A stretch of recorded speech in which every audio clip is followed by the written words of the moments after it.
ആഗോള അയ്യപ്പ ഭക്ത സംഗമം എന്ന പേരിൽ സർക്കാർ നടത്തുന്ന പ്രഹസനമെന്ന് ഭക്തരും ഹൈന്ദവ സംഘടനകളും ഒരുപോലെ പറയുന്ന ഒരു കാര്യം തന്നെയാണ്. അതിൽ പ്രതിഷേധം വീണ്ടും മുറുകുകയാണ്. പല വിഭാഗക്കാർ അല്ലെങ്കിൽ സാധാരണ ഭക്തർ, ഹൈന്ദവ സംഘടനകളും എല്ലാവരും പ്രതിഷേധമുഖം തുറന്നു കഴിഞ്ഞു. മാത്രമല്ല സാധാരണക്കാർ ചോദിക്കുന്ന ഒരു ചോദ്യമുണ്ട്, ഇത് ആരാണ് നടത്തുന്നത് എന്നുള്ളത്. അവിടെ തന്നെ സർക്കാരിന്റെ കാപട്യം നമുക്ക് വ്യക്തമായി അറിയാൻ കഴിയുന്നുണ്ട്. സമൂഹ മാധ്യമങ്ങളിലൊക്കെ ധാരാളം ഫോട്ടോകൾ വരുന്നുണ്ട്. നമ്മുടെ സംസ്ഥാന സർക്കാരിൻ്റെ പല മന്ത്രിമാരെയും വെച്ച് ഇവരൊക്കെ ഒരു പ്രാവശ്യമെങ്കിലും മല ചവിട്ടിയിട്ട് വേണം അയ്യപ്പ ഭക്ത സംഗമം നടത്താൻ. ഇതിന്റെ നിബന്ധനകളും നിയമാവലികളും ഒക്കെ പുറത്തുവിട്ടപ്പോൾ തന്നെ അത് പറയുന്നുണ്ട്. എന്തായാലും ഇത് വളരെ ഗൗരവതരമായ ഒരു വിഷയമായി തന്നെയാണ് ഹിന്ദു സംഘടനകൾ കാണുന്നത്.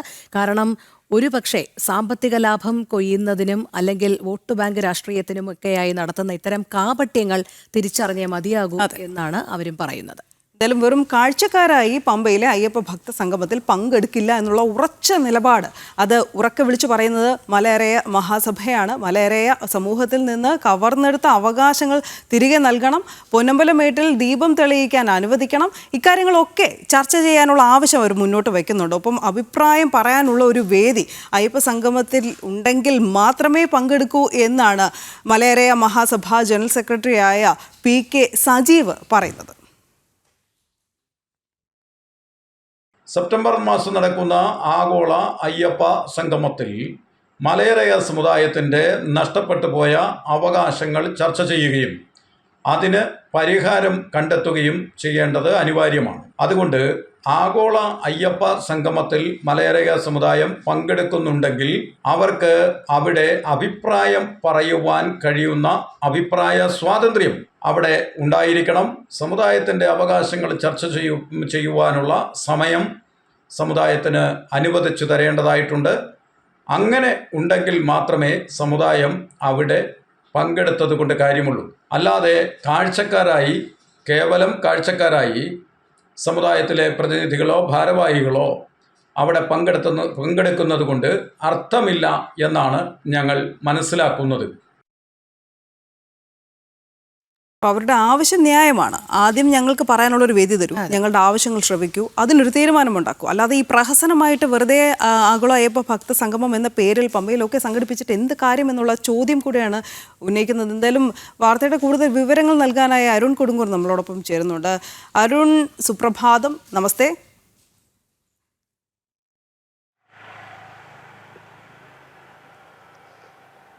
തീർച്ചയായും അതിൽ ഏറ്റവും പ്രധാനപ്പെട്ടത് ഇന്നലെ പന്തളം കൊട്ടാരത്തിൻ്റെ ഒരു നിലപാട് വന്നിരുന്നു. ആ നിലപാട് കൃത്യമായി തന്നെ പന്തളം കൊട്ടാരം ഈ വിഷയത്തിൽ സ്വീകരിക്കേണ്ട നിലപാടുകൾ, നടപടികൾ ഒക്കെ തന്നെ സർക്കാരിന് മുന്നിലേക്ക് അക്കമിട്ട് നിരത്തി നൽകിയ ഒരു സാഹചര്യത്തിൽ കൂടിയാണ് ഇന്ന് ഏറ്റവും പ്രധാനപ്പെട്ട മറ്റൊരു നിലപാട് കൂടി നമ്മൾ ഇപ്പോൾ പുറത്തുവിടുന്നത്. അത് മലയരയ സഭയുടെ ഒരു നിലപാടാണ്. ശബരിമലയെ സംബന്ധിച്ചോളം ഏറ്റവും പ്രാധാന്യം അർഹിക്കുന്ന ഒരു സംഘടനയാണ്, ഒരു വിഭാഗം തന്നെയാണ്. അതുകൊണ്ട് തന്നെ അവരുടെ നിലപാടുകൾക്ക്, വാക്കുകൾക്ക് ഏറെ പ്രസക്തിയുണ്ട്. കാരണം മലയരയ മഹാസഭ കാലങ്ങളായി ഉന്നയിക്കുന്ന ചില ആവശ്യങ്ങളുണ്ട്. ആ ആവശ്യങ്ങൾക്ക് മുന്നിൽ സർക്കാരും അതോടൊപ്പം തന്നെ ദേവസ്വം ബോർഡും യാതൊരു തരത്തിലുള്ള നടപടിയും എടുക്കുന്നില്ല എന്നതാണ് ഏറ്റവും പ്രധാനപ്പെട്ട കാര്യം. ഈ കാര്യങ്ങൾ കൃത്യമായി തന്നെ ചൂണ്ടിക്കാട്ടിക്കൊണ്ടുള്ള ഒരു വിമർശനം തന്നെയാണ് അവർ പറയുന്നത്. കേവലം കാഴ്ചക്കാരായി, വെറും കാഴ്ചക്കാരല്ല, കേവലം കാഴ്ചക്കാരായി തങ്ങൾ ഈ അയ്യപ്പ ഭക്ത സംഗമത്തിൽ പങ്കെടുത്തുകൊണ്ട് എന്ത് ഗുണമെന്നുള്ള ഒരു ചോദ്യമാണ് അവർ ഉന്നയിക്കുകയും ചെയ്തിരിക്കുന്നത്. അതുകൊണ്ട് തന്നെ വലിയൊരു വിമർശനം എല്ലാം തന്നെ ഈ വിഷയത്തിൽ അവരുടെ ഇടയിലുണ്ട്. ആ കാര്യങ്ങൾ തന്നെയാണ് തുറന്നു പറയാൻ അവർ തയ്യാറായത്. നമുക്കറിയാം, ശബരിമല പ്രക്ഷോഭ കാലത്ത് ഈ നവോത്ഥാന സമിതി ഉണ്ടാക്കിയിരുന്നു. നവോത്ഥാന സമിതിയിലേക്കൊക്കെ തന്നെ പോകേണ്ടി വന്ന ആളുകളാണ്. പക്ഷേ അവരൊക്കെ തന്നെ കാര്യങ്ങൾ തിരിച്ചറിഞ്ഞുകൊണ്ട് കൃത്യമായ നിലപാട് എടുത്ത് രംഗത്ത് വരുന്നൊരു സാഹചര്യം ഉണ്ടായിരുന്നു. അതിലേറ്റവും പ്രധാനപ്പെട്ടത് പൊന്നമ്പലമേട്ടിൽ ദീപം തെളിയിക്കാനുള്ള ഒരു അവകാശം തങ്ങൾക്ക് വേണമെന്നുള്ള ഒരു പ്രധാനപ്പെട്ട ആവശ്യമാണ് ഇവർ മുന്നോട്ട് വെക്കുന്നത്. ഈ വിഷയത്തിൽ പലതവണ സർക്കാരിനെ സമീപിച്ചു, ദേവസ്വം ബോർഡിനെ സമീപിച്ചു. പക്ഷേ ഒരു തരത്തിലുള്ള നടപടിയും ഉണ്ടായിട്ടില്ല. പിന്നെ ഈ എന്തിനാണ് ഇങ്ങനെ ഒരു സർക്കാർ വിളിക്കുന്ന, ദേവസ്വം ബോർഡ് വിളിക്കുന്ന അയ്യപ്പ ഭക്ത സംഗമത്തിലേക്ക് പോകേണ്ടതെന്നുള്ള ഒരു പ്രധാനപ്പെട്ട ചോദ്യം അവർ മുന്നോട്ട് വെക്കുന്നത് ഇതൊരു പൊതുവികാരമായി അവർ കാണുകയും ചെയ്യുന്നു. എന്തായാലും സർക്കാരിനെ സംബന്ധിച്ചോളം ഈ സഭയുടെ ഒരു നിലപാട് കൂടി വന്നതോടെ അത് കൂടുതൽ പ്രതിരോധത്തിലേക്ക് മുന്നിലേക്കാക്കുമെന്നുള്ള കാര്യത്തിൽ സംശയമില്ല. കാരണം 2018 വലിയ പ്രക്ഷോഭം നടന്ന കാലത്ത് പോലും സർക്കാർ ഇവരെ ചേർത്ത് നിർത്താൻ അല്ലെങ്കിൽ സർക്കാരിനൊപ്പം നിന്ന ആളുകളാണ്. പക്ഷെ അവർക്ക് പോലും കൊടിയ വഞ്ചന നേരിട്ടു എന്നുള്ള അവർ തുറന്നു പറയേണ്ട ഗതികേടിലേക്ക് ആ ഒരു അവസ്ഥയിലേക്ക് കാര്യങ്ങൾ എത്തുകയും ചെയ്തിട്ടുണ്ട്. എന്തായാലും ഹൈന്ദവ സംഘടനകൾ ഉന്നയിക്കുന്ന ആവശ്യങ്ങൾ, അതോടൊപ്പം തന്നെ പന്തളം കൊട്ടാരം മുന്നോട്ട് വെക്കുന്ന ആവശ്യങ്ങൾ, അതോടൊപ്പം തന്നെ ഈ മലയോര മഹാസഭ മുന്നോട്ട് വെക്കുന്ന ആവശ്യങ്ങൾ, ആ കാര്യങ്ങളൊക്കെ തന്നെ സർക്കാരിനെ സംബന്ധിച്ചോളം വലിയ പ്രഹരമാണ്, അല്ലെങ്കിൽ വലിയ തിരിച്ചടിയാണ്, വലിയ പ്രതിസന്ധിയാണ്. ഉത്തരം നൽകാൻ കഴിയാത്തൊരവസ്ഥയിലേക്ക് പോകുന്നു. അതുകൊണ്ട് മാത്രമാണ് ഇന്നലെ നിലപാട് തിരുത്തി ദേവസ്വം ബോർഡ് പ്രസിഡന്റ് തന്നെ മുന്നോട്ട് വരേണ്ടി വന്നത്. എന്തായാലും യുവതീ പ്രവേശന വിഷയത്തിൽ സുപ്രീം കോടതി കൊടുത്ത സത്യവാങ്മൂലത്തിൽ തിരുത്തൽ ഉണ്ടാകും, അല്ലെങ്കിൽ ഭക്തർക്ക് അനുകൂലമായി ഭഗവാൻ അനുകൂലമായ ഒരു നടപടിയിലേക്ക് പോകും എന്നുള്ളൊരു സൂചനയൊക്കെ തന്നെ അദ്ദേഹം നൽകുകയും ചെയ്തിരിക്കുന്നത്. എന്തായാലും വിവാദം അത് അങ്ങ് കത്തി നിൽക്കുകയാണ്. സർക്കാരിനെ സംബന്ധിച്ചോളം ഇനി കേവലം ദിവസങ്ങൾ മാത്രമാണ് അയ്യപ്പ ഭക്ത സംഗമത്തിനുള്ളത്. വലിയ ലക്ഷ്യങ്ങളോടെയാണ് അവർ ഈ അയ്യപ്പ ഭക്ത സംഗമം നടത്തുന്നതെന്ന് പറയുമ്പോഴും അതിന് ലക്ഷ്യങ്ങൾ ഓരോന്നായി പൊതുസമൂഹത്തിന് മുന്നിലേക്ക്, സാക്ഷര കേരളത്തിന് മുന്നിലേക്ക് ഓരോ ദിവസവും അഴിഞ്ഞു വീഴുന്ന ഒരു സാഹചര്യമുണ്ട്. എന്തായാലും വലിയ ചർച്ചകൾ, വലിയ വിവാദങ്ങൾ, വലിയ സമ്മർദ്ദങ്ങൾ ഈ സർക്കാരിന് മുന്നിലേക്ക് എത്തുമ്പോൾ ഇനി സർക്കാർ സ്വീകരിക്കുന്ന നടപടികൾ, അതോടൊപ്പം തന്നെ ഇവർക്കുണ്ടാകുന്ന ഈ ചോദ്യങ്ങൾ ചോദിക്കുന്നു പക്ഷേ ഉത്തരമില്ലാത്തൊരവസ്ഥയിലേക്ക്, ഇങ്ങനെ എന്താകും ഇനിയുള്ള മറുപടി എന്നുള്ള ഒരു കാര്യം കൂടിയാണ് എടുത്തു പറയേണ്ടത്.